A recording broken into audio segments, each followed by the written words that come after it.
Eh, Habíamos dicho entonces que esta es una interacción de la fuerza fuerte, entonces la amplitud de probabilidad de pasar de este estado inicial a este estado final va a ser el bracket del estado inicial y el estado final con el operador evolución. El operador evolución, el operador de evolución temporal tiene metido al hamiltoniano, y si decimos que la única interacción que hay que es la fuerte, es el hamiltoniano de la fuerza fuerte. Y que habíamos asumido que la fuerza fuerte, o habíamos asumido, no, les había mostrado indicios de que la fuerza fuerte era invariante entre estados que tengan el mismo isospin total, ¿sí? Independientemente de su proyección. Entonces esto dará un número, y esto dará el mismo número, porque la diferencia entre este elemento de matriz y este elemento de matriz radica únicamente en la proyección de isospin. Pero habíamos visto unos slides atrás que a la fuerza fuerte solo le interesa cosas que tengan el mismo isospin total, independientemente de sus proyecciones. La proyección puede ser la que quiera, que la fuerza fuerte no, es invariante ante esas rotaciones, o sea, no cambia. Entonces, lo que valga este número va a ser idéntico a lo que valga este número, porque la única diferencia entre ellos es la proyección de isospin, que a la fuerza fuerte le es intrascendente, porque habíamos llegado a la conclusión de que la fuerza fuerte es invariante de rotaciones de isospin. Entonces, la amplitud de probabilidad de este proceso es la misma que la de este, desde el punto de vista del isospin. ¿Sí? Un procedimiento completamente análogo, desde el punto de vista de la cuenta, es un poco más interesante, es este proceso. ¿Por qué es interesante? Porque el estado final es el 0,0 de deuterio y el 1,0 del pi0, y el estado inicial es un protón más un neutrón. Habíamos visto que era el triplete de isospin, es el estado 1,0. Entonces, cuando haga estos brackets, como el estado final yo lo tengo que normalizar, me aparece un factor 1 sobre raíz de 2. Entonces, bueno, cuando hago la distributiva me queda 1 sobre raíz de 2 por el 1, 0, 1, 0, pero ese elemento de matriz, como tiene el mismo isospin total que los dos de arriba, da el mismo numerito. O sea, lo reemplacé por la probabilidad, por ejemplo, del proceso A, ¿no? Y después tengo el otro, que es el 0, 0 por el 1, 0, pero como estos son ortogonales, este bracket da 0. ¿Sí? Entonces, la probabilidad de este proceso B nos quedó 1 sobre raíz de 2, la amplitud de probabilidad del proceso A. Como estas son amplitudes de probabilidad, la probabilidad es el módulo al cuadrado. Entonces, desde el punto de vista del isospin, la probabilidad del proceso C es un medio de la probabilidad del B, y la probabilidad del B es exactamente la misma que la probabilidad del A. Esa es nuestra predicción, basado en todas las suposiciones que hicimos sobre el isospin en los slides anteriores. El dato que agrego es que cuando uno va y mide esto, o sea, colisiona protones y se fija cuál es la probabilidad de que colisionando dos protones yo produzca un deuterio, o colisiono, hago chocar dos neutrones con suficiente energía y mido cuántas veces observo un deuterio, y lo mismo si colisiono un protón con un neutrón. Entonces estas cosas se pueden medir en un laboratorio, y el resultado es exactamente el predicho por este modelo. Perdón, qué suerte no estamos en clase, si no contamino a todos. En fin, lo que uno mide es que la probabilidad del proceso A y el proceso B son las mismas. La sección eficaz, que es un observable físico que uno puede medir en un experimento, es la misma para el proceso A y para el proceso B, y son el doble que la del proceso C. Con lo cual, dicho esto, se ha observado que cuando uno mide, recupera lo que uno predice con este modelo de isospin. Esto nos indica que esta idea del isospin empieza a cobrar cierto sentido, porque ahora tengo un poder predictivo de cosas que cuando voy y las mido, mido lo que predigo. Entonces le da sustento a este modelo de isospin.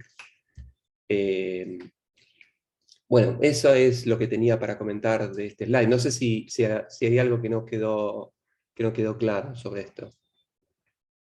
Yo tengo una pregunta, pero es más que nada que no recuerdo una cosita, no sé si vale la pena ahora. Sí, dale. Porque, viste que vos ponés, o sea, es verdad que los estados 0, 0 y 1, 0 son ortogonales, pero tenemos metida la matriz esa UTEMPA y no, eso no podría, no me acuerdo cómo era eso, ¿por qué daba No, no, 0 no, eso? sí, está bien, pero esta matriz de evolución temporal, yo les dije que consideremos que este es un proceso de la fuerza, perdón, que muevo esto para acá abajo, consideremos que esto es un proceso de la fuerza fuerte, entonces este operador evolución temporal va a ser e a la menos i ht, donde h es el hamiltoniano. Y el hamiltoniano va a ser el hamiltoniano de la fuerza fuerte, que es lo que estoy diciendo que ocurre acá. Y dijimos que el operador de la fuerza fuerte es un operador que depende del isospin total. Eso lo habíamos visto Claro, antes cuando hablamos claro, de es verdad, es núcleos. verdad. ¿Está bien? Entonces, lo único que me va a importar, lo único que le va a importar a este operador de evolución temporal es el numerito del isospin total, no su proyección. ¿Sí? Perfecto, muchas gracias. Ok. Bueno, muy bien. Igual vamos a seguir repasando. El tema de la clase de hoy es ver un poquito de formalismos de grupos de simetría. ¿Por qué? Porque durante el curso vamos a hablar de grupos de simetría, entonces está bueno que nos pongamos de acuerdo en a qué nos referimos cuando hablamos de un grupo de simetría. No, por supuesto que esto no, bueno, va a ser una clase de 1 hora y 20 ahora. No es un curso de un cuatrimestre de teoría de grupos del Departamento de Matemáticas. Entonces, lo que podamos ver de grupos en esta clase, lo vamos a ir viendo con más detalle en las clases que siguen. Pero la idea de esta clase es que nos pongamos de acuerdo en, cuando hablamos de grupos de simetría, a qué nos referimos y que podamos pasar esa página y movernos para adelante. Nos vamos a hacer un breve repaso de lo que vimos en la clase anterior e interrúmpanme si hay algo que no les haya quedado claro de la clase previa, entonces. A mi modo de ver, un muy breve resumen de lo que hicimos la clase pasada es que introdujimos el concepto de isospin. ¿Y qué es esto del isospin? Lo que vimos es que a nivel de la física nuclear, observamos que el protón y el neutrón no son partículas tan distintas, ¿no? Porque si bien tienen carga eléctrica distinta, a los efectos prácticos dentro de un núcleo, lo que domina es la fuerza fuerte que mantiene al núcleo cohesionado y le gana por varios cuerpos a la interacción electromagnética. Entonces, que las partículas tengan carga eléctrica o no, es irrelevante porque lo que domina, lo que impera dentro de un núcleo es la fuerza fuerte. Entonces no puede despreciar la interacción electromagnética. Y además la masa del neutrón y el protón son casi las mismas, difieren en un 1 por 1000. Entonces son dos cosas distintas, pero son muy parecidas. Entonces uno podría decir que quizás el neutrón y el protón son dos estados de una misma variable, ¿no? Es como, hagamos la analogía, es como que hay una nueva variable que llamo, por ejemplo, electrón, y ese electrón puede estar en un estado up, con spin up o con spin down. Entonces el protón sería el electrón up y el neutrón el electrón down. Es una analogía. Entonces introduje una nueva variable. En el caso del electrón es el spin, que distingue una cosa up de una cosa down, pero los electrones son los mismos. Y acá entonces defino algo análogo. Defino una nueva variable de la cual el protón sería el estado up y el neutrón sería el estado down. O sea, hay dos estados posibles, que son las únicas dos partículas que hay en un núcleo, y como se parece mucho al spin, un spin up y un spin down, entonces lo llamo spin isotópico, el spin de los isótopos, o isospin, que es simplemente un nombre, usted lo puede llamar como se le dé la gana, en los libros figura como isospin. Entonces, eso es una propuesta. Entonces, el resto de la clase fue tratar de ver si esa propuesta tiene sentido primero, y después si tiene algún tipo de utilidad. ¿Sí? Entonces, lo que vimos, yo les mostré ejemplos que llevaron a la conclusión de que a la fuerza fuerte es invariante si el estado de muchos neutrones y protones en un núcleo acopla al mismo isospin total. Entonces lo que vemos es, si el protón es el estado de isospin up y el neutrón es el estado de isospin down, si yo tengo un conjunto de nucleones, en particular para hacer la cosa sencilla, si tengo 2 nucleones, yo puedo calcular cuál es el estado de isospin total de ese sistema. ¿Cuál es el isospin total? De 2 protones para arriba, de 2 protones up, o de 2 neutrones, o de un protón y un neutrón. ¿Sí? Y después vimos de la física nuclear, cuando hablamos de los núcleos espejo y vimos los espectros de energía, que aquellos núcleos que tienen el mismo isospin total tienen las mismas características, tienen los mismos niveles de energía, tienen propiedades físicas análogas. Entonces, si lo que domina en un núcleo es la fuerza fuerte, uno puede asociar que la fuerza fuerte entonces no cambia, o sea que el estado de un sistema ligado por la fuerza fuerte es el mismo, siempre y cuando el isospin total sea el mismo. Eso es una observación empírica. ¿Sí?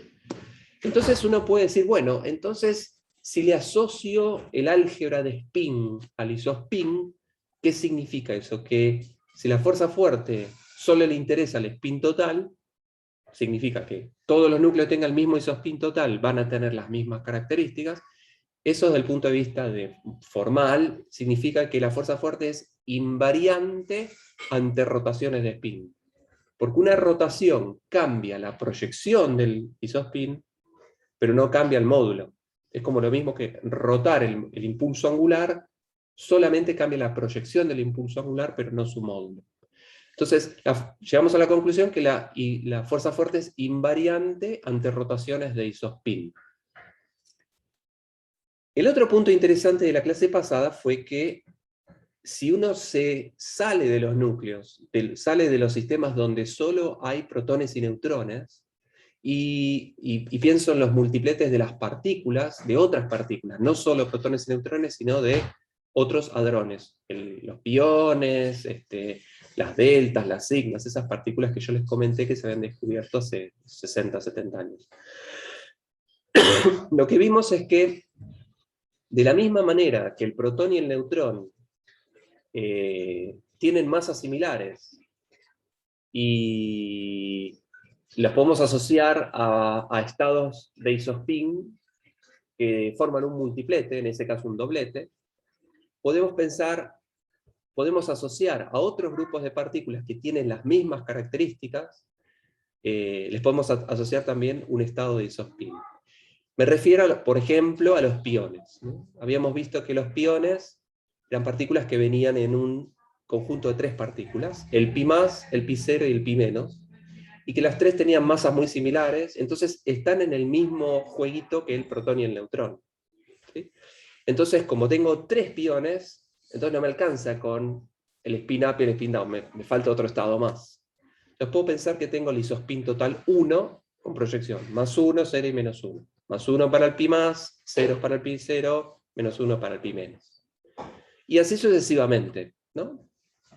Y lo que acabo de comentar en los primeros 7 minutos de la clase es lo que vimos en el último slide, que si uno acepta esa propuesta y se fija, por ejemplo, en el ejemplo del deuterio, cuál es la predicción de esta idea del isospin, de cómo deberían ser las secciones eficaces de ciertos procesos de producción de deuterio, uno tiene una predicción, y yo les dije que esa predicción es exactamente lo que uno mide.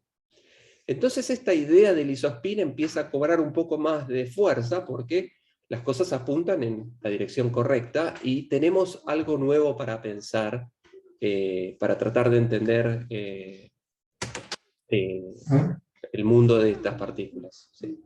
Entonces la idea de la clase de hoy es formalizar un poquitito el álgebra de qué es un grupo de simetría y cómo es que se representan. Esa es la idea de la clase de hoy. ¿Está bien? ¿Alguna duda de esto que acabo de resumir de la clase pasada? No, bárbaro.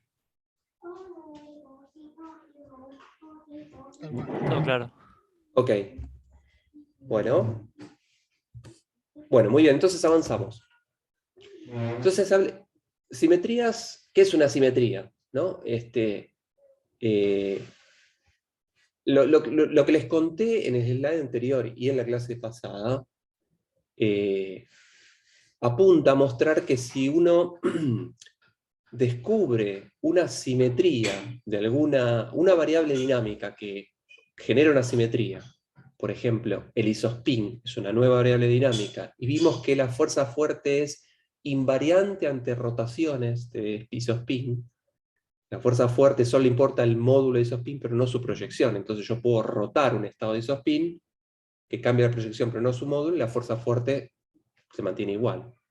Entonces, si encontramos una nueva variable dinámica que genera una simetría, eso nos permite predecir cosas. El ejemplo que vimos del deuterio es un caso en ese sentido, ¿no? Donde uno puede predecir, por ejemplo, cuál es la relación entre secciones eficaces de producción de deuterio, por ejemplo. Y eso puede llegar a ser útil cuando uno quiere calcular cosas. Entonces, extendiéndome a lo que resta del curso, o en realidad extendiéndome a todo lo que vieron ustedes en física, en prácticamente todas las materias que vieron de física, vieron algo, en algún momento, alguna simetría. Lo vieron en física 1, lo vieron en física 2, en física 3 también, en física 4 también, las teóricas también. O sea, la simetría en física es una situación muy beneficiosa porque hay una serie de teoremas y conservaciones que son muy útiles para entender, para resolver problemas, para probar parciales y finales, ¿sí? Entonces, en particular en la física de partículas, vamos a ver durante el curso que encontrar una simetría y explotar sistemáticamente las ventajas que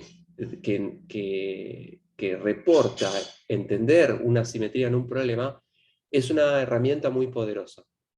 En particular vamos a ver en este curso que las interacciones fundamentales, la fuerza fuerte, la fuerza débil y la fuerza electromagnética, son consecuencia de que la naturaleza respeta ciertas simetrías. Eso lo vamos a ver con lujo de detalles en la segunda mitad del curso, ¿sí? Vamos a dedicarle 4 semanas mínimo, no más, 8 semanas a eso, ¿sí?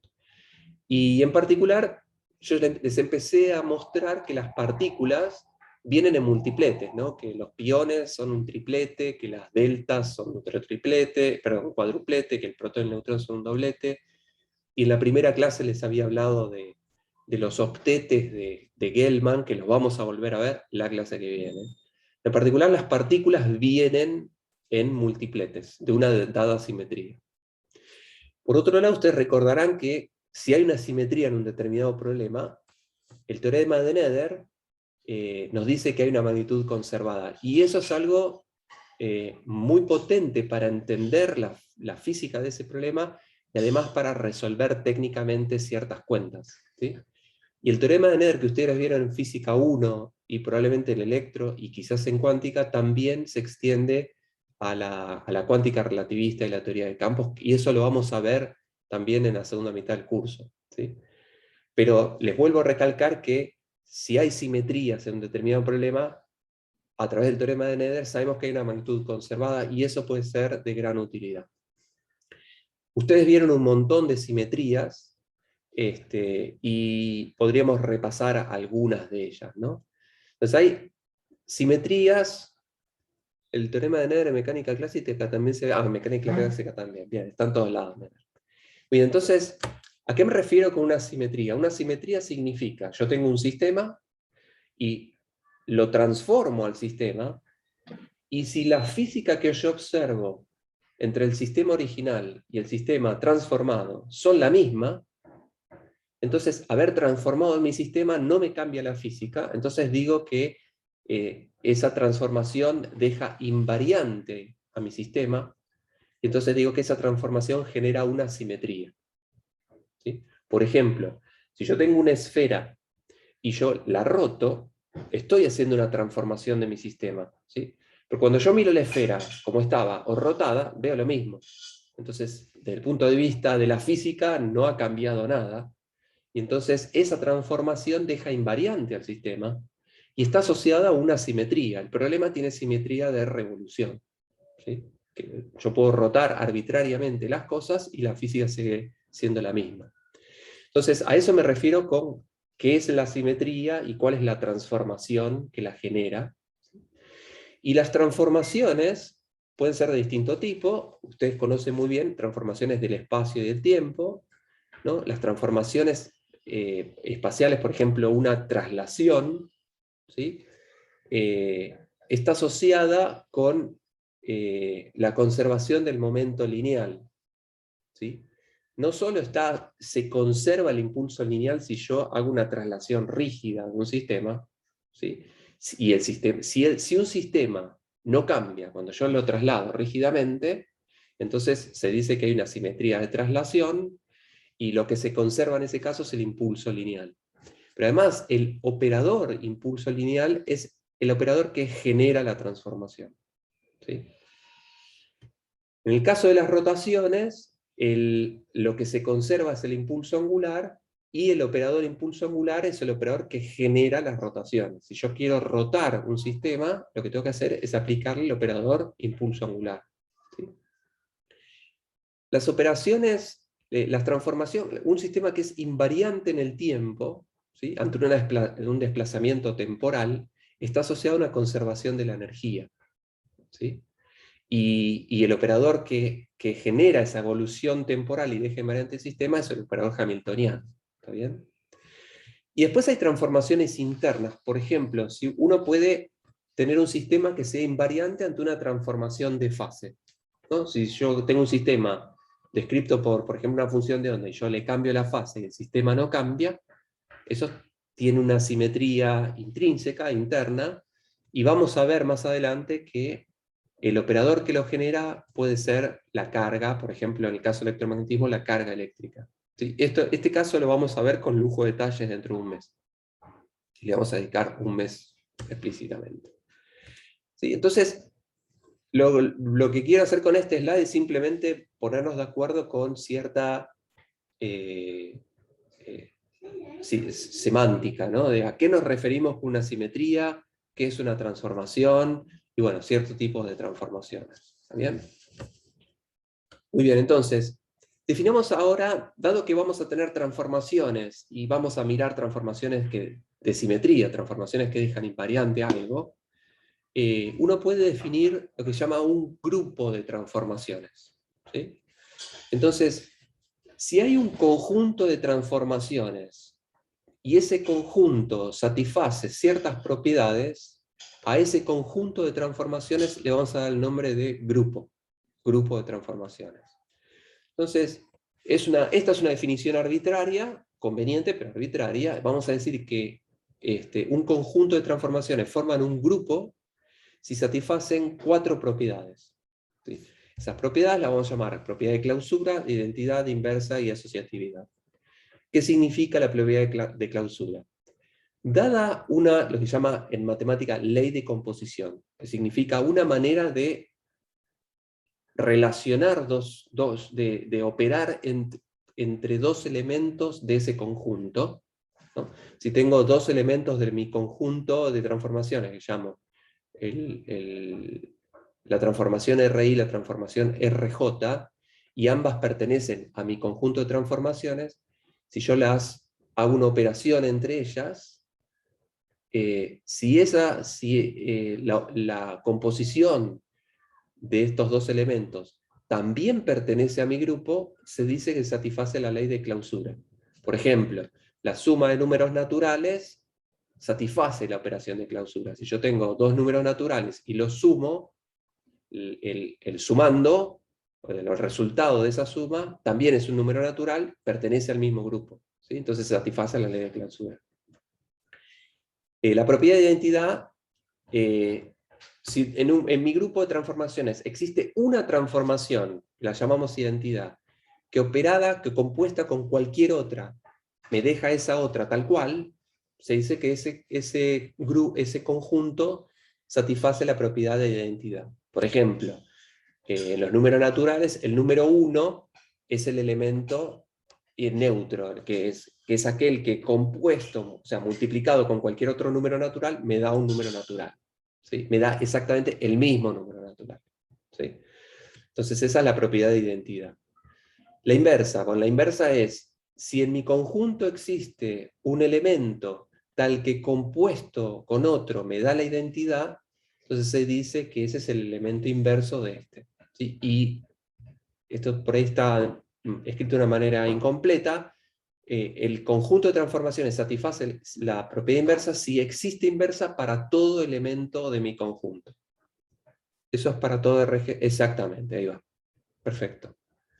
Muy bien, y asociatividad significa lo siguiente: si yo compongo por ejemplo, tres o más elementos de mi conjunto, el orden en el que yo opere, el orden referido a, si yo combino los dos primeros y el resultado de eso lo combino con el tercero, si es lo mismo que combinar el segundo con el tercero, dejando el primero y después combinar el resultado con el primero, si es lo mismo, se dice que es asociativo. Fíjense que el orden en el que pongo mis elementos es el mismo. Lo que cambia es cómo compongo, a quién compongo primero. ¿Sí?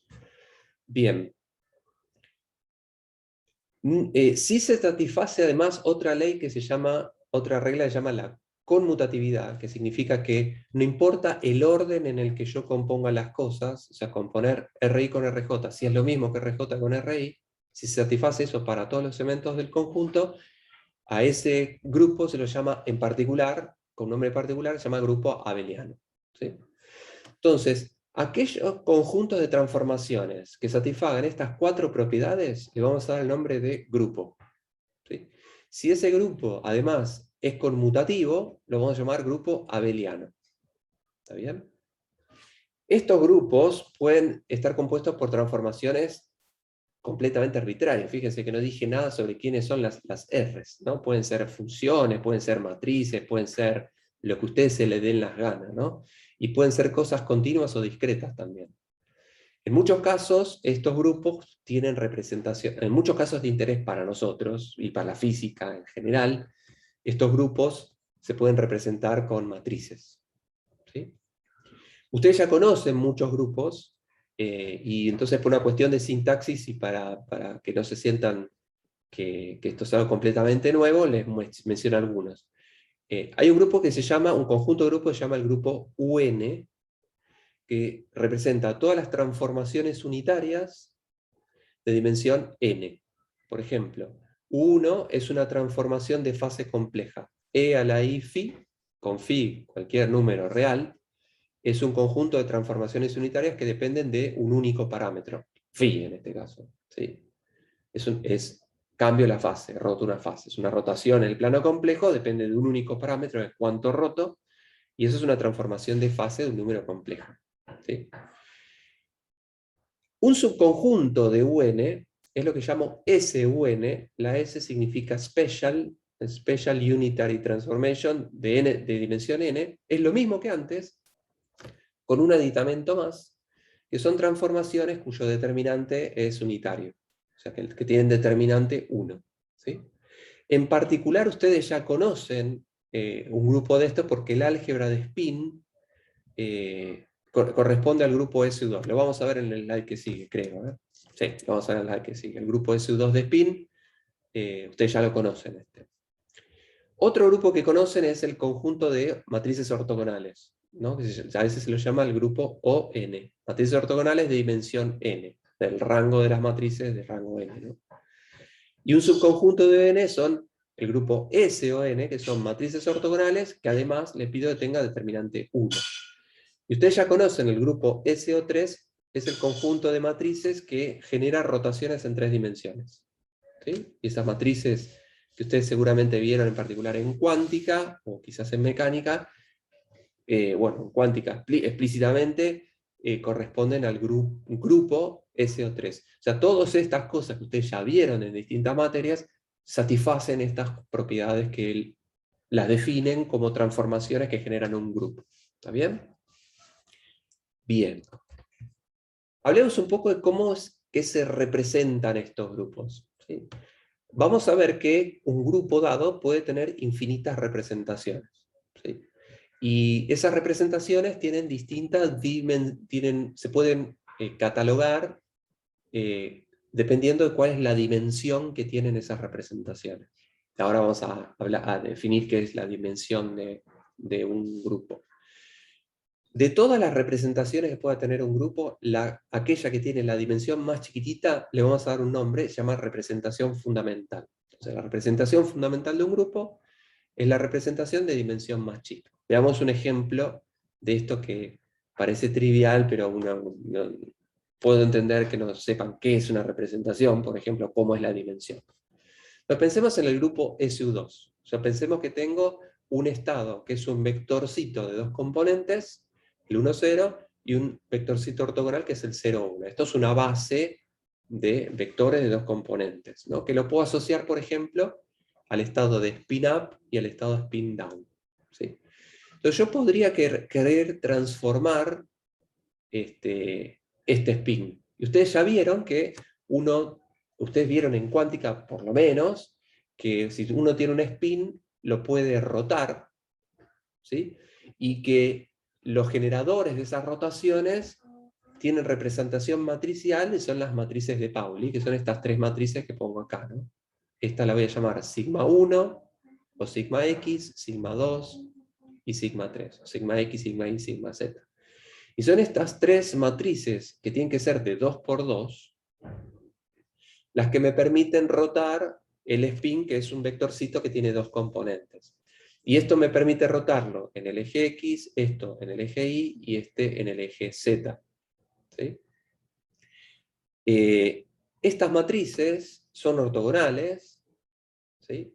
Y son tres matrices de 2 por 2 que rotan estos vectorcitos de dos componentes, o sea, una de estas matrices, una combinación lineal de estas matrices por cualquiera de estos vectorcitos, me va a dar un nuevo vectorcito rotado en cuanto yo haya pesado cada una de estas matrices. ¿Sí?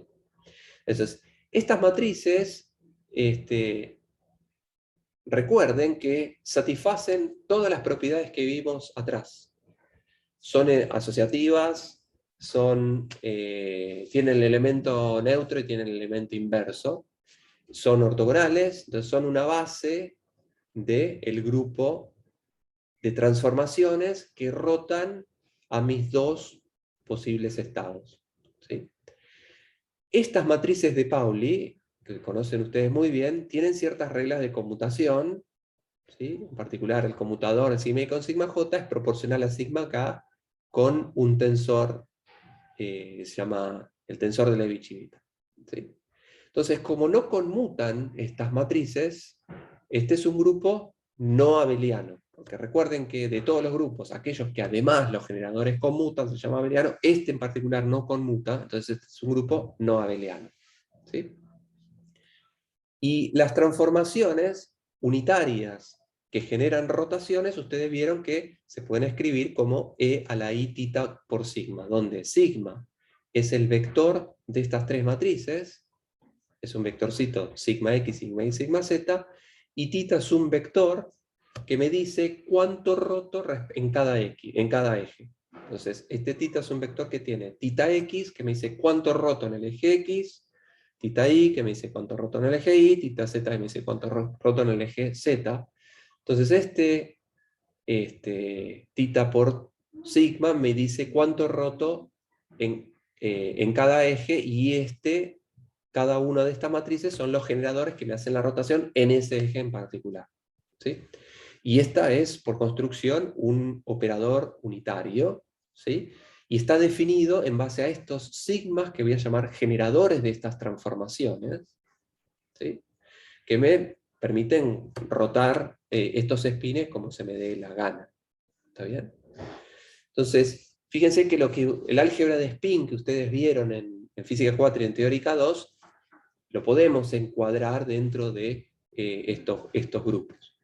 Entonces, a estos vectorcitos originales los voy a llamar la representación fundamental, porque son cositas tengo dos elementos de dos componentes, si quieren. Y los generadores que transforman a estos dos elementos son matrices que tienen que tener dimensión n por n. O sea, en este caso, como n es 2, se estima ser matrices 2 por 2. ¿Está bien? Y fíjense que una matriz de 2 por 2 tiene 4 numeritos. Entonces, la base de matrices de 2×2 tiene dimensión 4. Yo necesito 4 matrices linealmente independientes para describir cualquier matriz de 2×2. ¿Sí? Pero yo acá tengo 3 matrices, no tengo 4. Pero recuerden que el grupo SU2 son las matrices unitarias, pero que tienen además determinante 1. Determinante 1 significa también, desde el punto de vista de estas matrices, traza 0. Fíjense que todas estas matrices tienen traza nula. ¿Sí? La traza nula es una condición de vínculo. Entonces, una matriz de 2×2 que necesita 4 numeritos, pero si a esas matrices le pido que tengan traza nula, una condición de vínculo de esos 4 grados de libertad, uno lo pierdo, porque tengo que forzar a que las cosas tengan traza nula, entonces necesito 3 matrices. En general, entonces, si tuviese n, si la dimensión fuese n de estos vectorcitos, tendría matrices de n por n, y necesitaría n por n es n cuadrado numeritos, menos 1, que es la condición de vínculo de la traza nula.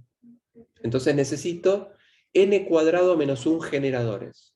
O sea, si mi dimensión es 2, necesito 2 al cuadrado menos 1 igual a 3 matrices linealmente independientes que me transforman las cosas. Si en vez de 2 fuese 3, tendría que tener 3 al cuadrado, numeritos, menos 1, 3 al cuadrado es 9, menos 1, 8 numeritos, 8 matrices linealmente independientes. ¿Sí? Sobre esto vamos a volver en los slides que siguen. ¿Hasta acá estamos bien? Sí, todo bárbaro. Bien. ¿Vamos bien? Bien, genial. Bien, entonces, veamos qué pasa con... Recién vimos la representación fundamental del grupo SU2, y vimos que la representación fundamental del grupo SU2 tiene 2 elementos, y el 1, 0, el 0, 1, y que necesito 3 generadores, que son las 3 matrices de Pauli. Pero yo les dije que los grupos tienen infinitas representaciones. Entonces veamos una representación de dimensión más grande. ¿Está bien? ¿Cómo se obtienen esas representaciones? Se obtienen combinando varios elementos del mismo grupo. Entonces, si combino 2 espines, un medio, ¿cuántos estados en total puedo tener?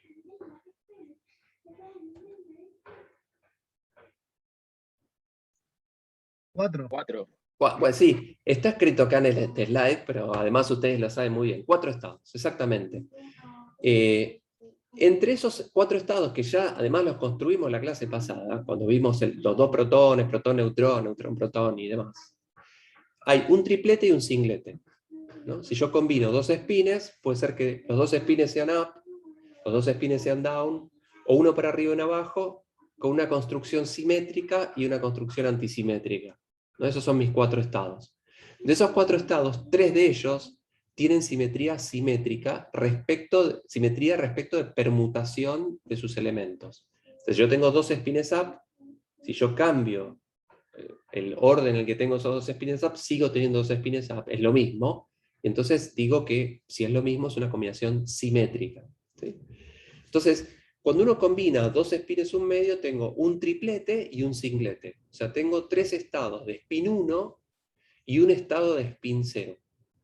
Los 3 estados de spin 1 los puedo representar con 3 vectorcitos, por ejemplo, el vectorcito 1, 0, 0, el 0, 1, 0 y el 0, 0, 1.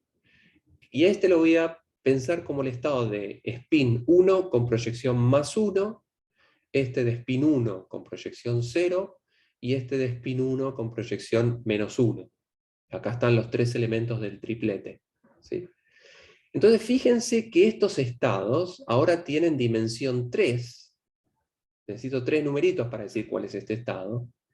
Pero vienen de la misma simetría, porque vienen de espines un medio. Lo que pasa es que ahora el sistema tiene un estado compuesto de 2 espines y acopla un spin más grande. La representación es más grande, pero los objetos de los cuales está hecho ese sistema siguen siendo espines un medio. Entonces la simetría subyacente sigue siendo el mismo grupo de simetría. O sea, lo que digo es, si yo quiero rotar espines, yo no voy a rotar todo el sistema. Voy a tener que rotar cada uno de los espines un medio y ver cómo es la simetría de ese sistema. O sea, la simetría subyacente va a seguir siendo la SU2 porque voy a rotar mis espincitos. Si yo voy a transformar el sistema, voy a tener que transformar cada uno de esos espines un medio. ¿Sí? Entonces, en esta base del triplete, yo podría generarme 3 generadores, porque la simetría sigue siendo la misma, SU2, entonces necesito 3 generadores, pero no van a ser las 3 matrices de Pauli, porque las matrices de Pauli son de dimensión 2, y yo voy a tener que transformar cosas que tienen dimensión 3 acá. Entonces voy a necesitar matrices de 3×3, pero que tengan las mismas propiedades que las matrices de Pauli, porque el grupo de simetría es SU2. ¿Sí? Estas matrices uno las obtiene con los coeficientes de Clebsch-Gordan, y ustedes ya las vieron en teórica 2. Entonces, en resumen, si yo combino 2 espines, o sea, este es un spin y este es otro spin, y los combino, y cada uno de estos espines, como son espines un medio, tiene 2 posibles estados. Puede ser spin up o spin down. Por eso pongo acá un 2. Es el número de casos posibles que puede tener, de estados posibles que puede tener este objeto. Si yo combino dos espines, tengo 4 estados. De esos 4 estados tengo estados con una simetría similar, ¿no? Simétrico ante permutaciones o antisimétrico ante permutaciones. Entonces lo llamo el triplete y un singlete. Y ahí están mis 4 estados, pero agrupados por sus características respecto de la simetría. ¿Bien?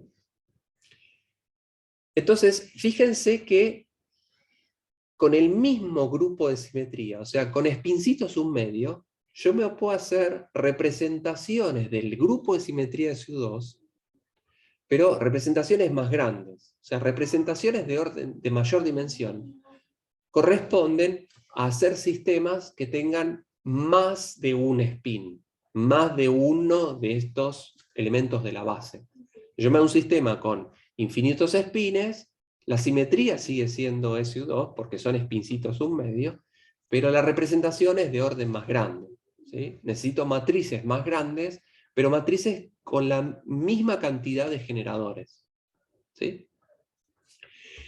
Uno puede entonces ir ad infinitum con esto. En vez de combinar 2 espines, como acabamos de discutir, que es un caso que ustedes ya vieron, uno podría pensar el caso de combinar 3 espines. ¿Sí? No es de que soy, ¿cómo se dice? Los quiero torturar, pero es interesante ver qué pasa cuando uno combina 3 espines. Espines submedio, o sea, la simetría subyacente va a seguir siendo SU2, ¿sí? Pero cuando combino 3 espines, o sea, si combino 3 objetos, que cada uno de ellos puede tener dos posibles estados, o sea, son SU2, pero combino 3 de ellos, 2 por 2 por 2 da 8 estados. ¿Sí? Estos Gustavo, 8... Sí. disculpa, quería preguntarle, en la representación anterior, o sea, solo se contempló el caso del triplete, o sea, ¿cómo se daría cuenta del singlete? O sea, ¿es necesario para...? Sí, es el estado 0,0, es el estado trivial, no te aporta nada, es el estado 0, eso es un numerito. Entonces es agarrar las matrices de Pauli y multiplicarlas por 0, el generador es 0. Es un estado de spin 0. Con un número te alcanza. Igualmente, José, ese es un caso trivial, desde el punto de vista formal no tiene sentido escribir nada acá porque es el número 0. Pero sí, vamos a ver que cuando construyas representaciones de orden superior, uno va a estar interesado en ver cómo es que son, cuáles son estos estados, cómo se escriben. ¿Sí? O sea, respuesta a tu pregunta es el estado de spin 0 es un estado que es un escalar, ¿no? O sea, tiene dimensión 0, o sea, tiene dimensión 1, perdón. ¿Sí? Es un escalar. A diferencia de esto, son vectores de 3 componentes, porque tenés un triplete. ¿Sí? Bien, entonces, volviendo a 3 espines un medio, 2 por 2 por 2 da 8 estados, y esos 8 estados se distribuyen también en multipletes. Yo me adelanto y les digo que dan un cuadruplete y 2 dobletes. ¿Cómo son estos estados? Los vamos a construir de manera explícita a la clase que viene. ¿sí? Vamos a agarrar y vamos a ver qué pinta tienen estos estados, quiénes son y por qué son 4, 2 y 2 y no tienen otro número. A ver, un segundo. Carmen, anda arriba, hija. Entonces, yo les pongo el resultado de esto, lo vamos a escribir la clase que viene, a ver por qué eso es 4, 2, 2, y quiénes son estos 4, quiénes son estos 2, quiénes son estos 2. Pero intuitivamente ustedes pueden darse cuenta que si combinan 3 espines, va a haber el caso, supónganse que combino los 3 espines y los 3 espines son up. O sea, un medio, un medio, un medio, acopla spin total 3 medios. O sea, va a haber estados que acoplan spin total 3 medios. Y si el spin total es 3 medios, la proyección de spin puede ser 3 medios, un medio, menos un medio y menos 3 medios. Entonces va a haber 4 estados que acoplan al mismo spin total, 3 medios, con distintas proyecciones. Y ese es este cuadruplete. Entonces, todos los estados que acoplan al spin total 3 medios van a estar representados en este cuadruplete, con distintas proyecciones. ¿Sí? Entonces fíjense que uno puede generarse entonces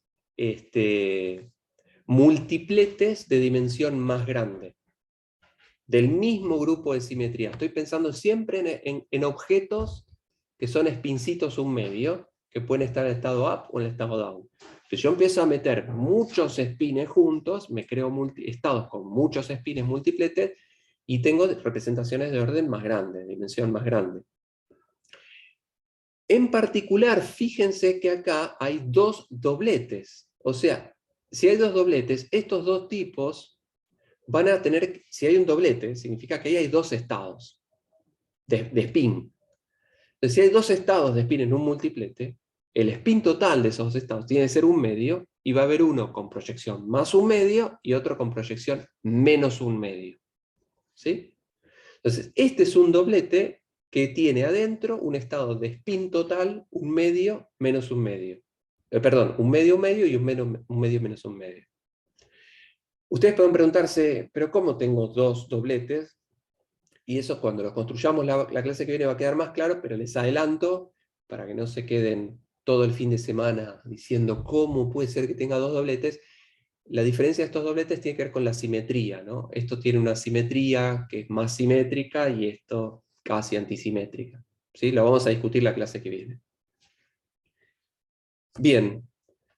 ¿Hasta acá vamos más o menos bien? Sí, por ahora. Ok, muy bien. Entonces, esto es como un poco enajenante porque estamos construyendo cosas que van más hacia la matemática. Entonces, nos interesaría ver, ustedes pueden preguntarse por qué es que estoy hinchando las pelotas por qué estoy hablando de cosas que se ponen un poco abstractas y nos estamos alejando un poco de la física. Entonces, les planteo el siguiente dilema. La clase pasada habíamos visto que cuando pensamos en el protón y el neutrón dentro de un núcleo, volviendo a lo que discutimos al principio de esta clase también, cuando pensamos en el protón y el neutrón dentro de un núcleo, dijimos, bueno, protón y neutrón quizás son 2 estados de una misma variable. Dijimos, bueno, el protón lo puedo pensar como el estado de isospin up, entonces el protón va a ser este vectorcito 1, 0, y el neutrón con un estado de isospin down, 0, 1, y en función de lo que vimos en la clase pasada y lo que les comenté al inicio de esta clase, la idea de isospin tiene cierto sentido, porque cuando uno se pone a hacer predicciones en función del isospin, por ejemplo, la predicción de las secciones eficaces da bien, entonces algo de sentido tiene esto. Entonces, estoy contento con la idea de que el protón sea un estado de isospin up y el neutrón un estado de isospin down. O sea que protón y neutrón son los elementos de un doblete de isospin. Digo un doblete de isospin porque tengo el isospin up y el isospin down. O sea, esto es un doblete de isospin. ¿Sí? Ahora, pensando en representaciones de grupos, como estamos hablando ahora en esta clase, nosotros lo que nos alcanzaba para estar contentos en la clase pasada es que el protón y el neutrón pertenezcan a un doblete de isospin. O sea, si el isospin está representado con la misma álgebra del spin, o sea, con el grupo SU2, el protón y el neutrón tienen que estar en un doblete isospin. Y dijimos, bueno, es la representación fundamental. Dije, el protón es el spin up y el neutrón es el spin down. Y esa es la representación fundamental. Si volvemos para atrás, la representación fundamental, dije, bueno, este es el spin up y el spin down son la base de la representación de dimensión más chiquitita que hay. ¿Sí? No viene de combinar varias cosas. ¿Está bien? Entonces el protón y el neutrón los asociamos instintivamente, y porque es lo más trivial, a la representación fundamental del grupo SU2. Y está todo bien, no hay ningún problema con eso. Pero acabamos de ver que tenemos otros dobletes de spin de isospin, de spin o isospin 1 medio de dimensión 2. Hay otras dobletes que vienen de representaciones de orden superior del mismo grupo de simetría, ¿sí? Que son estos dos dobletes, por ejemplo. O sea, este es un doblete de isospin 1 medio, y este también. O sea, podría haber agarrado este doblete como mi neutrón y protón, o este doblete como mi neutrón y protón, o este doblete como mi neutrón y protón. Entonces el dilema que les planteo acá es que la asignación de isospin al protón y al neutrón que hicimos estaba bien, o sea, funcionaba de manera cerrada en función de lo que vimos en la clase pasada, pero yo podría haber elegido la representación fundamental o representaciones de orden superior. Tengo distintas opciones.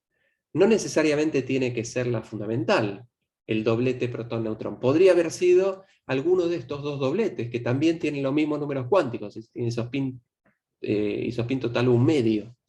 ¿Sí? Entonces, podría haber elegido una u otra. ¿Está bien? Ahora, ¿cuál sería la diferencia conceptual entre elegir la representación fundamental o elegir una representación de orden superior? Si yo hubiese elegido, o si yo elijo la representación fundamental para asignarle el isospin up al protón y el isospin down al neutrón, lo que estoy diciendo es que los elementos de la base son el protón y el neutrón, y al combinar protones y neutrones puedo obtener estados de isospin más grandes. ¿Sí? Si yo no hubiera hecho eso, y hubiera agarrado el protón y el neutrón, no como el doblete de la representación fundamental, sino como un doblete de representaciones de orden superior, por ejemplo, este doblete o este doblete. Entonces estos dobletes vienen de mezclar, o sea que el protón y el neutrón vienen de combinar 3 espines chiquititos, otros 3 espines que combinados me dan este estado que es el que llamo protón, y ese estado que yo llamo neutrón. Entonces, si yo hubiese elegido este doblete isospin, que a los efectos prácticos de las cuentas que estuvimos haciendo es exactamente lo mismo, lo que quiero es que el protón sea isospin 1 medio y el neutrón isospin 1 medio menos 1 medio. Pero si no es la representación fundamental, esos estados vienen de combinar otros 3 objetos. Y cada uno de estos objetos son los fundamentales. Entonces, si hubiese agarrado lo que digo es que si hubiese agarrado al protón y al neutrón como este doblete de isospin, entonces el neutrón y el protón son un estado combinado de otras cositas. Entonces diría que el protón y el neutrón no son fundamentales porque están compuestos de otras cosas más pequeñas. ¿Sí? ¿Se entiende la diferencia conceptual que estoy tratando de mostrar acá? Eso desde el punto de vista, recuerden que lo que nosotros queremos hacer es ver cuáles son los ladrillitos fundamentales de la naturaleza, cuáles son los bloques que no tienen estructura, a partir de los cuales, combinándolos, fabrico la materia. Si yo hago la suposición de que el neutrón y el protón pertenecen al doblete de isospin que viene de combinar 3 objetos de SU2, entonces el protón y el neutrón no son fundamentales, porque están hechos de otras cosas. Entonces tienen estructura interna. Después, ¿qué son esas otras cosas? Es todo un tema interesante que hay que explorar, y lo vamos a explorar la clase que viene. Pero si fuese entonces este doblete, el neutrón y el protón no serían fundamentales, estarían hechos de cosas más pequeñas. Y entonces, ya ahora neutrón y protón no son partículas fundamentales, y ahí el panorama cambia. ¿Está bien? Recuerden además que habíamos hablado de que había, por ejemplo, el multiplete de las 4 deltas, la delta más, la delta más, la delta cero, la delta menos. Este es un multiplete de dimensión 4. Y entonces me viene muy bien este cuadruplete que tengo acá. Entonces quizás este cuadruplete sean las deltas, ¿no? Y este sea el protón y el neutrón, y después tendremos que ver qué hacemos con este otro doblete. Entonces quizás todas las deltas, el protón, el neutrón y el resto de las partículas, quizás en este mundo de los grupos que estamos viendo hoy, vengan de otras, sean estados compuestos de otras cosas más pequeñas. ¿Sí? Esa es la idea. Por completitud, entonces, como el grupo SU2 ustedes ya medio que lo conocen porque lo vieron en Teórica 2, vamos a ver un grupo que nos va a ser muy interesante, muy útil para lo que vamos a ver la clase que viene, pero también para cosas que vamos a ver al final del curso, ¿no? Que es el grupo SU3. Entonces veamos simplemente el formalismo de quién es este grupo. ¿Sí? Entonces, las transformaciones del grupo SU3 son transformaciones unitarias, especiales, o sea, en el sentido de son transformaciones de determinante 1, o sea que están representadas por matrices de traza 0. Eso significa hasta S. Y 3 significa que los elementos de la representación fundamental son 3, ¿sí? Que los puedo pensar como vectorcitos linealmente independientes, por ejemplo, el 1, 0, 0, 0, 1, 0, 0, 0, 1. ¿Sí? Esta es la representación de dimensión más chiquitita, ¿sí? de las cosas que voy a transformar con este grupo. ¿Sí? Entonces, si tengo vectorcitos de 3 componentes, las matrices que van a transformar a estos objetos van a tener que ser matrices de 3 por 3. O sea que la dimensión es 3. 3 por 3 es 9, ¿sí? Pero como le vamos a pedir esas matrices que tengan traza nula, tengo una condición de vínculo, 9 menos 1, voy a necesitar 8 generadores. Si voy a tener una base de 8 matrices de 3 por 3 linealmente independientes, de traza nula, que me van a transformar estos vectorcitos de 3 componentes. ¿Sí? Los generadores, así como los generadores del grupo SU2 eran las 3 matrices de Pauli, o sea, matrices con nombre y apellido, en el grupo SU3, los 8 generadores, estas 8 matrices, se llaman las matrices de Gell-Mann. ¿Sí? Y que están escritas acá, y las tienen las guías, y seguramente Mauricio y los chicos de la práctica las van a volver a escribir. Acá están las 8 matrices linealmente independientes, de traza nula, de 3×3, que transforman a estos vectorcitos. ¿Sí? Estas matrices, ustedes pueden verificar, seguramente son ejercicios de la práctica, que también tienen sus reglas de conmutación, análogas a las de las matrices de Pauli, ¿no? El conmutador de lambda i con lambda j es proporcional a lambda k, con antes teníamos el tensor de Levi-Civita, acá tenemos una constante que depende de IJK, que se llama factor de estructura del grupo, y así como el tensor de Levi-Civita, ustedes lo conocen, acá yo les pongo explícitamente cuánto valen esos numeritos, ¿sí? Que ustedes pueden calcular directamente. O sea, pueden hacer lambda 1 por lambda 2 y fijarse que es proporcional a qué combinación lineal de los otros lambda y con qué numeritos. ¿Está bien? Bien, o sea que la generalización de SU2 a SU3 conceptualmente es lo mismo, es exactamente lo mismo. Desde el punto de vista técnico es un poquito más complicado porque tengo una dimensión más, las cuentas son un poquitito más grandes, no son matrices de 3×3, calcular estos conmutadores, por eso un poquito, la estructura del grupo es un poco más, es distinta, no es tan trivial como la del tensor de Levi-Civita, pero conceptualmente es la misma cosa. ¿Sí? Bien. Una cosa, para entender la relación entre SU2 y SU3, me parece que les puede ayudar el siguiente razonamiento. Pensemos en el grupo SU2 nada más. ¿Sí? Entonces pensemos que tengo un spin up y un spin down, o por ejemplo un neutrón y un protón. ¿Sí? Entonces, si yo los quisiese, lo que voy a hacer acá es hacer una representación pictórica, ¿no? Esto no es ninguna demostración gráfica de nada, es una representación pictórica. O sea, en un eje voy a decir que estos objetos, como estoy en el grupo SU2, tienen spin total 1/2, con proyección más 1/2 y menos 1/2, con proyección en el eje Z, o en el eje 3, si quieren. ¿Sí? Y ustedes vieron que uno puede definir, dado que este es el grupo SU2, y que está generado por las matrices de Pauli, ustedes vieron que se puede generar operadores que se llaman operadores de subida y operadores de bajada. Los operadores de subida y operadores de bajada son operadores que, actuando sobre un estado, sube en una unidad la proyección de spin o la baja en una unidad. ¿Sí? Y esto se lo llama el operador de subida, el sigma más, o el operador de bajada, el sigma menos, y que se define como una combinación lineal de las matrices de Pauli, sigma 1 y sigma 2. Es una combinación lineal de sigma 1 y sigma 2, me permiten subir en la dirección 3 o bajar en la dirección 3. Entonces, si tengo el estado 1/2 menos 1/2 de isospin, o de spin, y le aplico el operador de subida, aumento en una unidad el spin, entonces lo transformo en el estado 1/2, 1/2. De la misma manera, el operador de bajada, aplicado al estado P, me lo lleva al estado N, ¿no? Porque le bajan una unidad la proyección de isospin.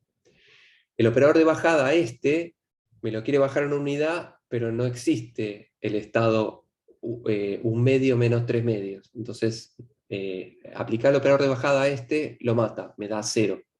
Y lo mismo con aplicar el operador de subida, no lo puedo subir más, y me da el estado 0. ¿Sí? Bien, en SU3 uno puede hacer algo similar, porque fíjense que las matrices de Pauli, por ejemplo estas dos, lambda 4 y lambda 5, por ejemplo. Fíjense que lambda 4 y lambda 5 son muy parecidas a las matrices de Pauli sigma X y sigma Y. Esta sigma X, agregando una columna y una fila de ceros en el medio. Y lambda 5 es sigma Y, agregando una fila de ceros y una columna de ceros en el medio. Entonces, lambda 5 y lambda 4 son como las dos, como lambda X y lambda Y, como sigma X y sigma Y de Pauli, pero le agregué una dimensión más, pero todo lleno de ceros. ¿Sí? Entonces, yo podría construirme operadores de subida y bajada en la dirección 3 o en una dirección ortogonal. O sea, si pienso que miro los autovalores en vez de en el eje 3, que correspondía a sigma 3, miro los autovalores en lambda 3, que corresponde a el eje Z. ¿Sí? Entonces tengo dos estados, tengo el estado de lambda 3 más 1/2 y menos 1/2. ¿Sí? Entonces, en este subespacio, fíjense que lambda 1 y lambda 2, que son el análogo de las matrices de Pauli, sigma X y sigma Y, pero le agregué una fila y columna de ceros en la tercer componente, es como un subespacio, es como este subespacio de Pauli, pero agregado una fila y una columna de ceros. Entonces, la combinación lineal de lambda 1 y lambda 2 de Gell-Mann me permiten crear operadores de subida y de bajada en la dimensión que está gobernada por lambda 3. Pero también con lambda 4 y lambda 5, que se parecen mucho a las matrices de Pauli, también me puedo generar un operador de subida y bajada que me lleve de este estado a este estado. ¿Sí? Y con lambda 6 y lambda 7 ocurre algo similar. Me puedo generar operadores de subida y bajada. Entonces, si lo piensan, este cachito de acá es como si fuese un SU2, que está metido en SU3. Este es otro SU2 que está metido en este SU3, y este es otro cachito, un subespacio de dimensión SU2 dentro de SU3. Entonces uno podría pensar que el grupo de simetría SU3 tiene metidos adentro grupos de simetría más chiquititos. Tiene a 3 SU2 metidos adentro. ¿Sí? Ahora, esos 3 SU2 no son completamente independientes porque este estado, a ese estado puedo llegar aplicando el operador de bajada en esta dimensión o el operador de bajada en esta dimensión. Entonces es como que este estado está compartido por este subespacio de SU2 y por este subespacio de SU2. O sea, los 3 SU2 que hay metidos adentro de SU3 no están completamente disociados. De alguna manera los estados se comparten entre sí. ¿Sí?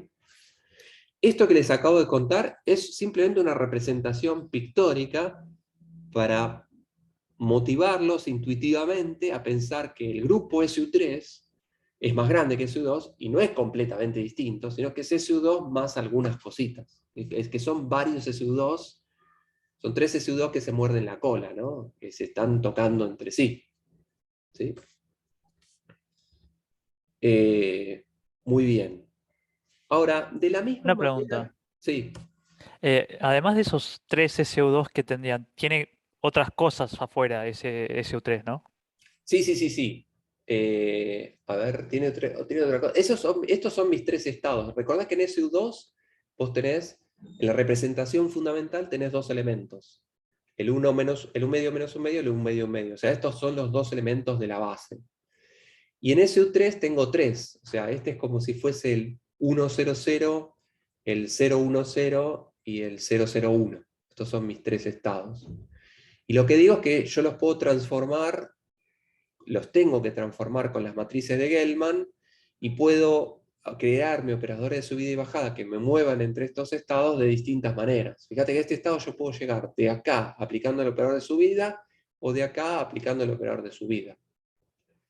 ¿Sí? Entonces puedo agarrar una ruta de SU2 u otra ruta de SU2, pero es como que no están completamente disociados esos SU2. No es que SU3 son 3 SU2 disjuntos. Hay 3 SU2, pero que están compartidos. Esa es la idea que quiero transmitirles. No respondí tu pregunta, no sé qué me preguntaste en realidad. Claro, yo lo que estaba pensando es que, pensándolo como manchas, vos tenés una mancha grande SU3, que dentro tiene 3 manchas superpuestas SU2, Sí. pero hay otras manchas que no pertenezcan a ninguno de esos SU2, pero pertenezcan a SU3.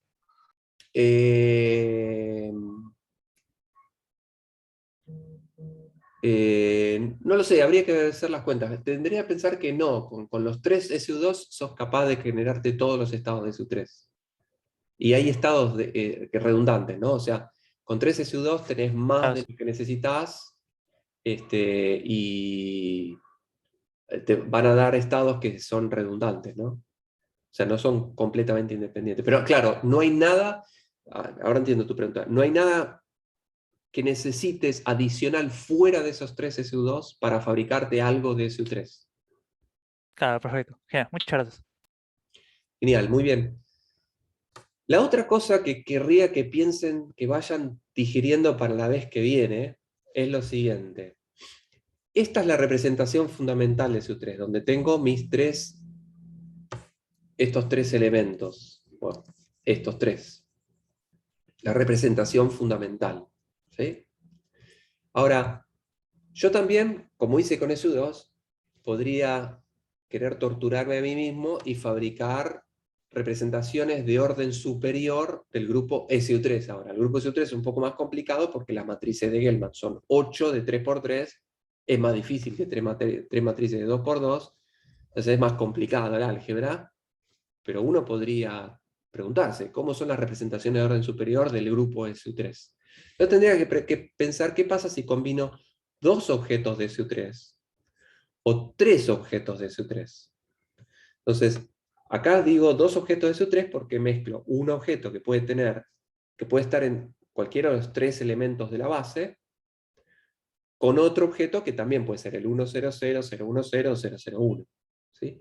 3 por 3 da 9, ¿sí? O sea que voy a tener 9 estados, y yo me adelanto y pongo el resultado, les digo que esos 9 estados se separan en 2 multipletes. Un sextuplete y un singlete. ¿Sí? Fíjense que dentro de SU3 acabamos de decir que hay 3 SU2 metidos. Entonces, al combinar dos objetos de SU2 teníamos un triplete y un singlete. Si tengo 3 SU2 voy a tener 3 singletes. Y en este 3 están los 3 singletes de SU2. ¿Sí?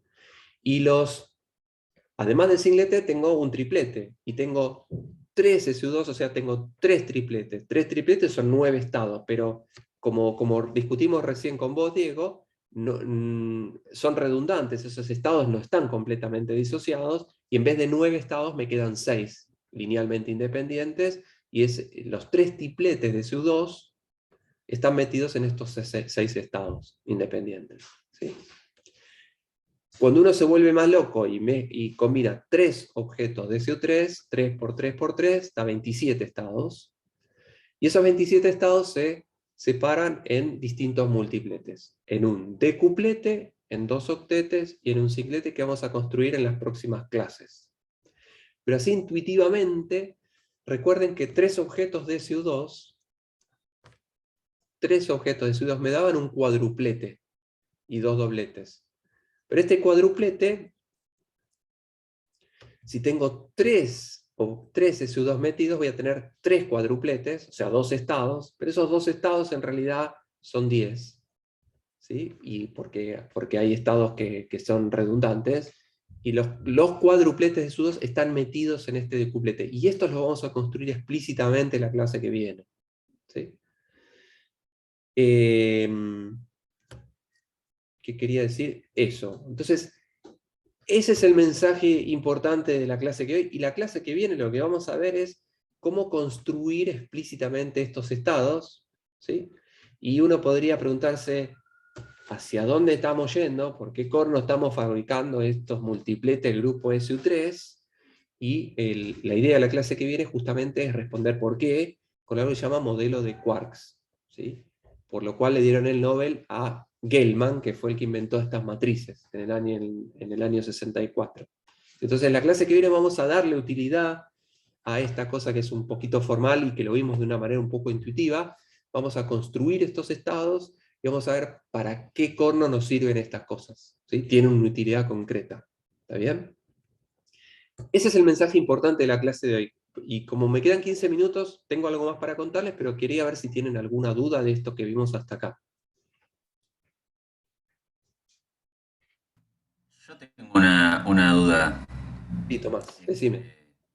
Lo que no entendí, o sea, es por qué combinando distintos spines tenés la representación del mismo grupo, ¿no? Porque vos partías, por ejemplo, en SU2 con el 1,0 y el 0,1, e ibas combinando spines para tener representaciones de dimensión mayor. ¿Por qué eso te sigue representando SU2? Es lo que no me cierra. Esa es una muy buena pregunta. El hecho es que pensá que SU2 es un grupo de transformaciones. ¿Sí? Entonces, si vos pensás en un sistema físico, por ejemplo, pensá en electrones en un átomo de hidrógeno, ¿no? Y los electrones son spines, tienen spin un medio, ¿no? Y entonces pensá que ahora querés transformar ese sistema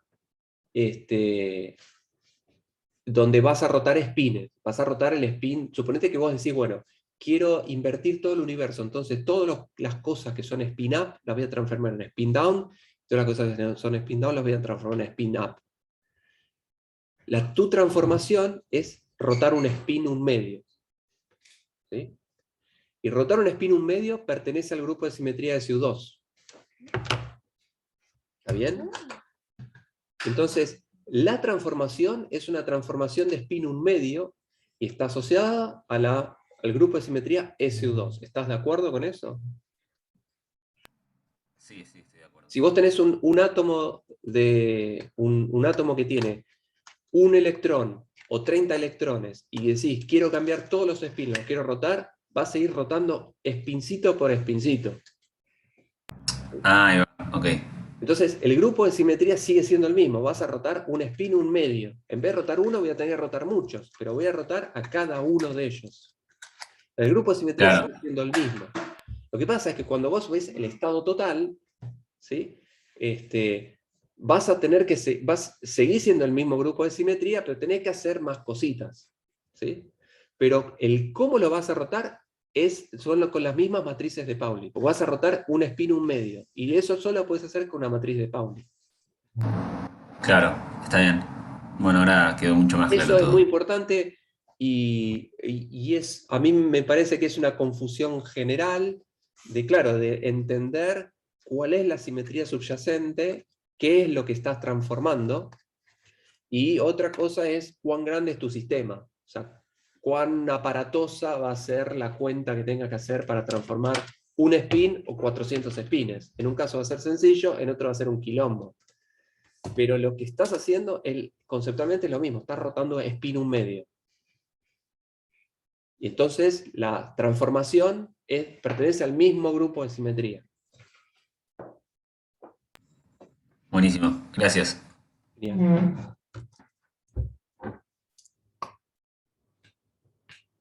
¿Alguna otra duda?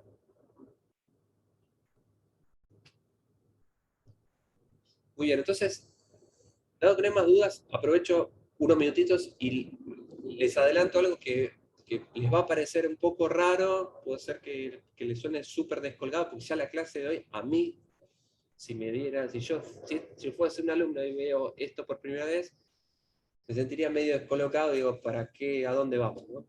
Y si encima al final les pongo otra cosa, créanme que esto nos va a servir para más adelante, que tiene que ver con, lo llamo representaciones conjugadas. Y tiene que ver con lo siguiente. Así como habíamos asignado al protón y al neutrón estados de isospin, dijimos, bueno, el protón es el estado de isospin up y el neutrón es el estado de isospin down. Uno podría preguntarse, dado que nosotros vimos que había partículas y antipartículas, si asignamos estados de isospin a las partículas, ¿cómo le asigno el estado de isospin a las antipartículas? Recuerden que yo les había comentado que a través de la ecuación de Dirac quedó una conclusión de la cuántica relativista, es que por cada partícula existe una partícula igual con todos los números cuánticos invertidos, a los que llamamos antipartículas. Y que desde la década del 30 hasta ahora hay evidencia experimental descomunal que soporta esta afirmación. Nosotros lo vamos a ver dentro de unas semanas cuando veamos la ecuación de Dirac, vamos a ver cómo es que surgen las antipartículas. Pero asumiendo que uno acepta que existen las antipartículas, entonces si existe el protón debe existir el antiprotón, y lo voy a denotar con esta P barra, y si existe el neutrón, existirá entonces su antineutrón. ¿Sí? Entonces, si el protón tiene isospin total un medio, igual que neutrón, pero proyección más un medio, y el neutrón menos un medio, la antipartícula, recuerden que tiene los números cuánticos al revés. Entonces el antiprotón, si el protón tiene proyección más un medio, el antiprotón va a tener que tener proyección menos un medio. Y lo mismo con el neutrón. Si el neutrón es el estado de isospin con proyección menos un medio, su antipartícula tiene que tener la proyección al revés. Entonces, uno estaría contento de asignarle al antiprotón este estado de isospin y al antineutrón este estado de isospin. ¿Sí? El hecho es que eso no funciona del todo bien, y les voy a mostrar un ejemplo de por qué no funciona bien. Entonces, pensemos que tengo el estado protón-neutrón, ¿no? Y pensemos que lo voy a transformar a este estado con una rotación en pi alrededor del eje I, o el eje 2. O sea, eso es aplicarle una transformación unitaria, o sea, E a la menos I, tita sigma, donde sigma solo es sigma, esto está mal, no es sigma z, sigma I, perdón, eso quisiese ser una I, y pi es pi, ¿sí? Entonces, esta rotación es lo mismo que multiplicar por la matriz 0, menos 1, 1, 0, ¿sí? A este estado protón-neutrón. Y si hacen esta cuenta, esto me da el vector menos neutrón, protón. O sea, 0 menos 1 por Pn me da menos n, 1, 0 por Pn me da P. O sea que, si yo parto de este estado protón-neutrón, y lo roto de manera súper arbitraria, pues esto es un ejemplo para ver qué es lo que ocurre, una rotación en pi en el eje Y, el estado al que llego es el estado menos neutrón y protón. ¿Sí?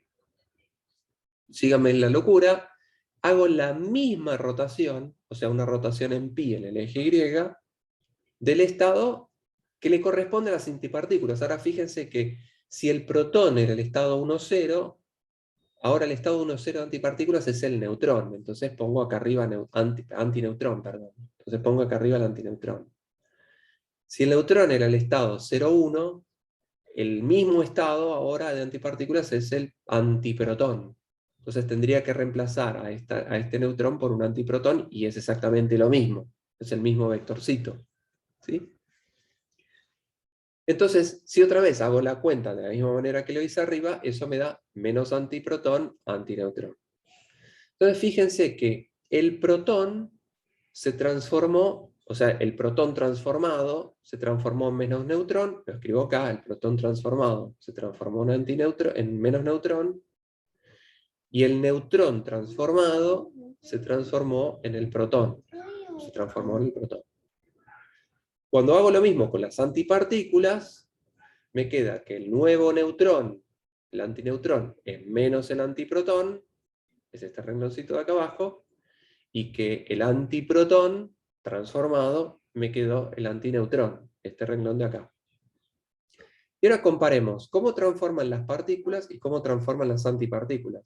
Y fíjense que el protón se transformó en menos neutrón, y acá el antiprotón se transformó en antineutrón. Es como que acá hay un signo menos, que no me gusta, no transforma igual. Y el neutrón se transformaba en protón, y acá el antineutrón se transforma en menos antiprotón.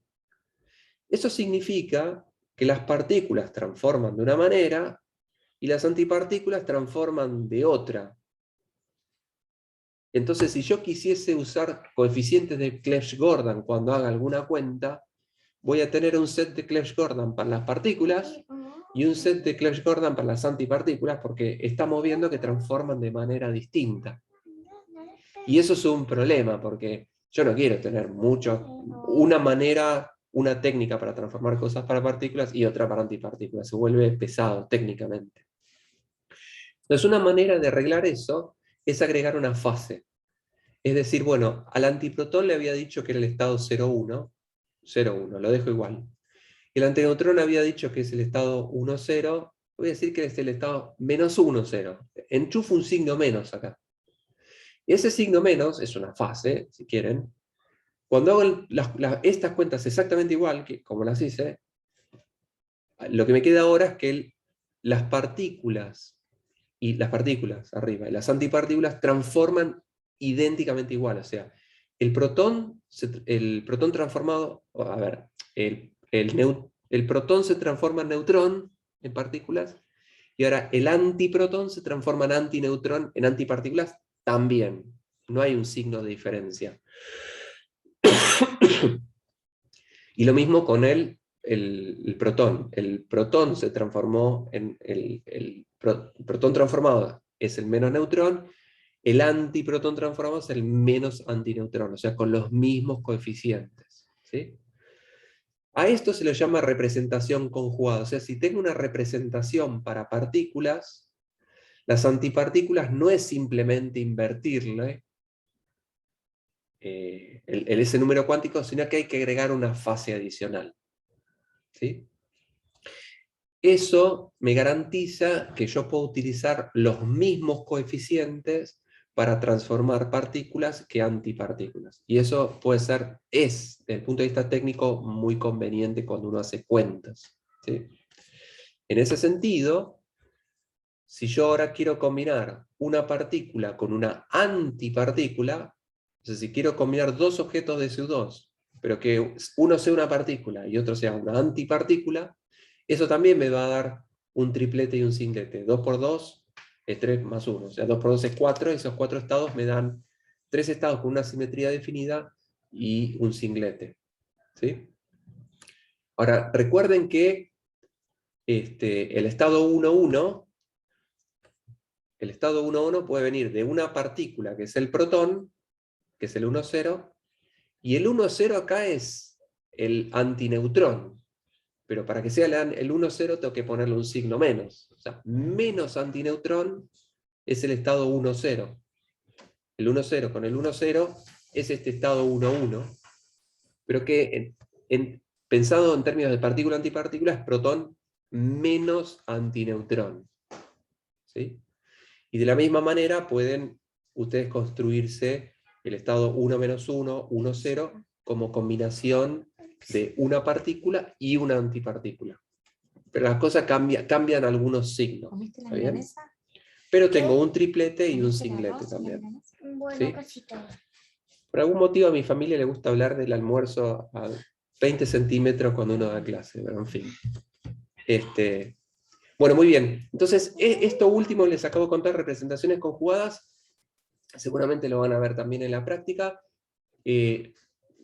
A este nivel solo me importa una cuestión conceptual de que empiecen a pensar de que si combinamos varias partículas es una cosa, pero ¿qué pasa con las antipartículas? Y ahí hay que tener en cuenta que para utilizar los mismos coeficientes de Clebsch-Gordan, para las antipartículas hay que además cambiar una fase. ¿Sí? Además de invertir los números cuánticos, hay que agregar una fase para que las cuentas no sean más sencillas. ¿Sí? Bien, eso, y me queda un minuto y contesté casi todas las preguntas, así que hay un minuto para preguntas adicionales.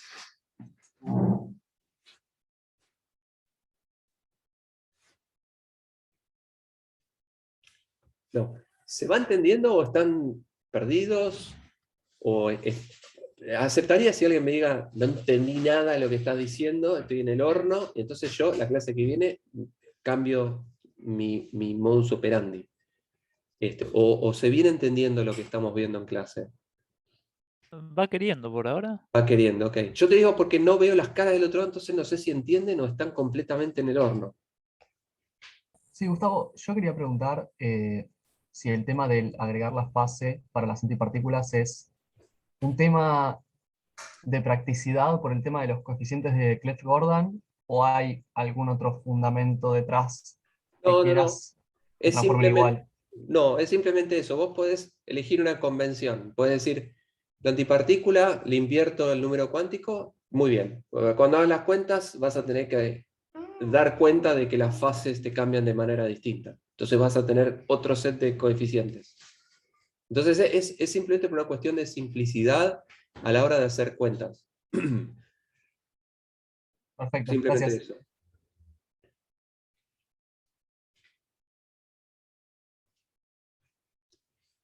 Bueno, muy bien, entonces los dejo con Mauricio y les recuerdo, la clase que viene vamos a tratar de poner un poco lo que vimos en la clase de hoy en utilidad un poco física. Vamos a tratar de utilizar lo que vimos de grupos y de representaciones fundamentales y de orden superior, que por ahí vive medio en el ámbito del álgebra, de la matemática.